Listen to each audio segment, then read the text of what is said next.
Bonjour les amateurs de produits de miniatures et de miniatures. Cette semaine, je vais faire l'analyse et la critique de la revue Warhammer Conquest numéro 10. Comme vous pouvez le constater, le contenu de la revue est évidemment la revue elle-même numéro 10, une grappe Death Guard et une grosse base. Je déballe le tout et je vous reviens tout de suite après. Bon, eh bien, me voilà de retour après avoir déballé le tout. Comme vous pouvez le constater, eh bien, il y a une base de 80 mm. La grappe est une grappe de la figurine Mythic Blighthauler. Et on passe tout de suite à ce qu'il y a dans la revue. On parle du Mythic Blighthauler lui-même, de son arsenal,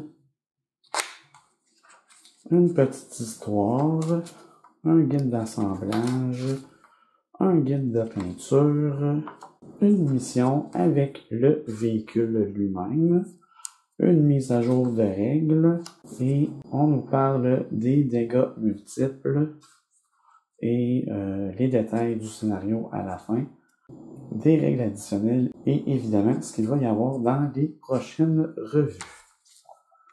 J'assemble le tout et je vous reviens tout de suite après pour mes commentaires sur la figurine et la revue. Bon, et bien me voilà de retour après avoir assemblé la figurine. Je vais vous la montrer de tous les côtés possibles. Et voilà. Et comme d'habitude, eh bien, la figurine, superbe détail, très très belle, très bien faite, plastique léger. La réputation de Games Workshop, là-dessus, n'est plus à refaire. Pour la revue, elle est correcte. Par contre, ce que j'ai moins aimé, j'y arrive, ce sera pas long, c'est à la fin au scénario. Quand on nous parle des règles, un instant, je vais essayer de le trouver. Je crois que c'est à la fin ici. C'est les dégâts multiples. Pour moi, là, et même pour moi, je connais pas vraiment beaucoup ça. J'en connais un peu, mais des débutants vont peut-être être un peu mêlés là, sur infliger des dégâts. C'est, à mon avis, un petit peu mêlant. Mais je suppose que là, avec quelqu'un qui connaît bien ça et qui peut l'expliquer comme il faut, ça va aller mieux. Mais c'est un peu ordinaire, là. En tout cas, pour moi, c'est mêlant. Je ne vais pas commencer à rentrer dans les détails. Même avec l'exemple, surtout en plus qu'il y a une erreur dans l'exemple, là, qu'ils nous disent qu'il y a 2 succès, mais en fait, ça touche sur du 5+, puis il y a un 5 et un 4.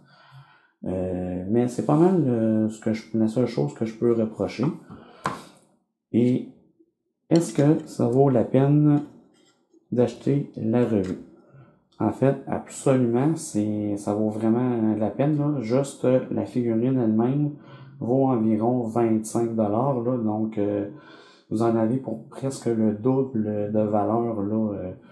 Donc, si je vous conseille de faire quelque chose, d'en acheter 2 ou même 3, parce que je sais que ces figurines-là, dans leurs unités, viennent en paquet de 3.